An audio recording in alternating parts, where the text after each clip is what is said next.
Today I am tell you something about the Mother's Day. First of all, I want to wish a happy Mother's Day to the all beautiful moms.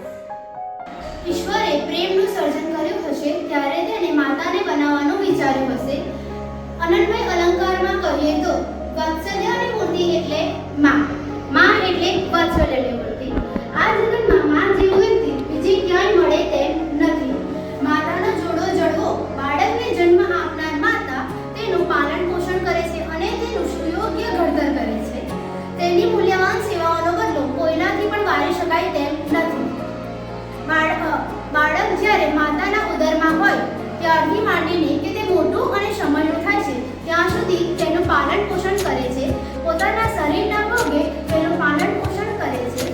ઈશ્વરે માતાને બનાવી જ ન હોત તો આપણું શું થાત? કોણ આપણને પ્રેમ કરત? કોણ આપણને સંસ્કાર આપત? માતાનું મહત્વ સમજવું હોય તો અનાથ આશ્રમમાં રહેતા બાળકોને મળજો, તેમની સાથે વાતચીત કરજો તો સમજાશે. મુશ્કેલ છે, ખુદ ઈશ્વર પણ માતાની સાથે બેસી શકે તેમ નથી. આ જગતમાં સૌ સગા સંબંધીઓ વચ્ચે ત્યાગની મૂર્તિ, બલિદાનની મૂર્તિ અને પ્રેમ ત્યાગની મૂર્તિ પૂનમની ચાંદની જેમ ઝળહળે છે. જગતમાં બાળક જ્યારે બોલતા શીખે છે ત્યારે તે સૌ પ્રથમ શબ્દ માં, મમ્મા અને મમ્મી જ બોલે છે. જનની જોડ સકી નહીં જડે ડોર, મીઠા મધુને મીઠા મેં બોલારેલો, એવી મીઠી છે મોરી માત રે, જનની જોડ સકી નહીં જડેલો. આ કવિતાનો અર્થ એવો થાય છે કે માતા જ્યારે બાળકને જન્મ આપે છે ત્યારથી તેને મોટા થાય છે ત્યાં સુધી તે પોતાના તમામ સુખનો ત્યાગ કરે છે. માતા એ 100 શિક્ષકોની ગરજ ચાલે છે. માતાની જવાબદારી એ માત્ર બાળક સુધી પૂર્ણ થતી નથી. તે ઘરકામ કરે છે, તે આવતા જતા પ્રસંગોને પણ સાચવી લે છે. તો બસ આ જ છે આપણી माँ, मेरी माँ मुझे बहुत प्यार करती है. मेरी खुशी में मेरी माँ को खुश मिलती है. मेरी तकरीर में एक भी गम नहीं होता अगर मेरी तकरीर लिखने का मेरी माँ को होता. इस दुनिया में बिना साथ के प्यार कितना ही कर सकती है. मेरी जो रोम का आसान है वो मेरी माँ है.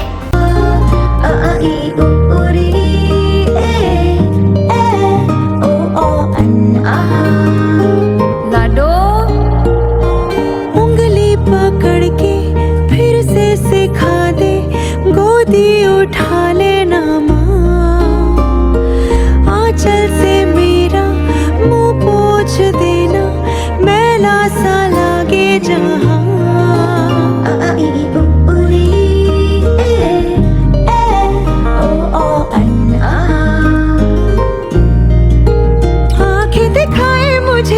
जब जिंदगी याद मुझे आती है तेरे गुस्से की, डांटा भी तो तूने मुझे फूलों की तरह, क्यों नहीं माँ सारी दुनिया तेरी तरह.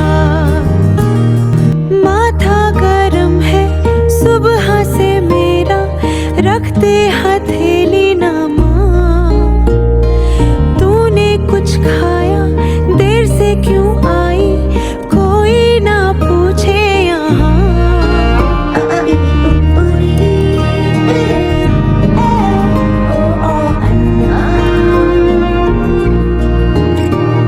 बन के तेरा साया मैं तुझको थाम लूं, उठ के रब से पहले मैं तेरा नाम लूं, रखूं तुझे पलकों तले, पूजा करूं तेरे सिवा तू ही बता क्या जिंदगी मेरी.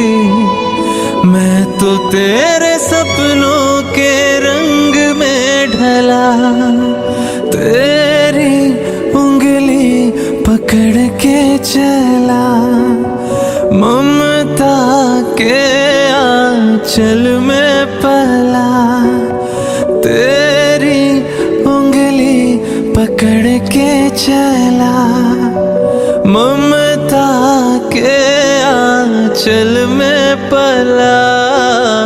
माँ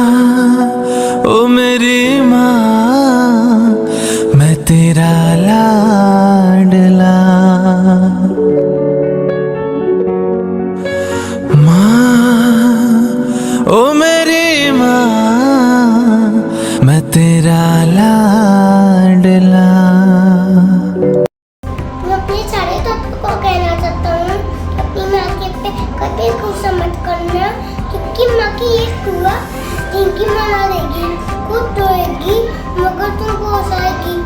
जब अपनी माँ को कभी मत पढ़ना, एक छोटी सी गलती आज मैं करती। I love you. Hello everyone, my self Sonal Dave.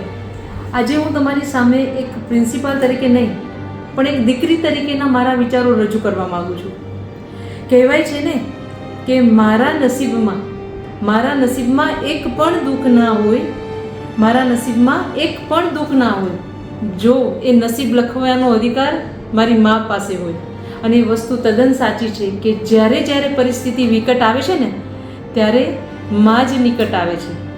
જો હું વાત કરું મારી માની, તો મારી મમ્મીએ કોઈ પણ એવા ક્લાસીસ અટેન્ડ નહોતા કર્યા, છતાં પણ એ સારી માં બની શકી. બાળકમાં રહેલી ક્રિએટિવિટીને કઈ રીતે બહાર લાવવી ને એના કોઈ પણ ક્લાસીસ, કોઈ સેમિનાર અટેન્ડ નહોતા કર્યા, છતાં પણ હું તમારી સમક્ષ આજ બેઠી છું. તો એ મામાં રહેલી એક આવડત છે. હાલની પરિસ્થિતિ જોઈએ ને તો ઇન્ક્લુડિંગ મી ઓલ્સો, કે આપણે એંગર મેનેજમેન્ટ કંટ્રોલ કરવા માટેના ઘણા બધા સેમિનાર, ઘણા બધા ક્લાસીસ કરતા હોઈએ છીએ. હું મારી મમ્મીની વાત કરું ને તો એમને એક પણ એવો સેમિનાર અટેન્ડ નહોતો કર્યો કે how to manage Har anger, છતાં પણ મારા પર આવેલા ગુસ્સાને અગણિત વાર એ ગળી ગઈ હશે, પાણીના ઘૂંટણાની જેમ પી ગઈ હશે. આત્મવિશ્વાસને કેળવવાની વાત કરીએ તો કોઈ મારી મમ્મીએ એવું ગૂગલ પર સર્ચ નહોતું કર્યું, છતાં પણ આત્મવિશ્વાસના બળે અત્યારે હું દરિયાઓ તરી રહી છું. ટીન એજ પર આવેલી દીકરીને કઈ રીતે સાચવવી, કઈ રીતે એનામાં કેળવણી લાવવી, એ સમજ મને મારી મા તરફથી મળી છે. કહેવાય છે ને કે જ્યારે તમે નિષ્ફળતા મળે તો નિષ્ફળતામાં પોતાની જાતને કઈ રીતે સાચવી રાખવી, સફળતા મળે તો સફળતાને ધીરજપૂર્વક રાહ જોવી, આંસુઓને પી જવાની તરસ અને હથેળીમાં ફૂલ ઉગાવવાની આવડત, સંબંધોના દરવાજા ખોલવા ક્યારે અને ઉગાડવા ક્યારે, આ દરેક વસ્તુ મા તરફથી મળે છે. તો આવી દરેક માને મધર્સ ડેના દિવસે હું સત નમન કરું છું. છેલ્લે હું એટલું જ કહીશ કે જ્યારે તમારું શરીર થાકી જાય, મન હારી જાય અને આત્મવિશ્વાસ ડગી જાય ને ત્યારે ખાલી માના ખોળામાં માથું રાખીને જોજો, ફરી એ હિંમત આવી જશે. Happy mother's day. Thank you.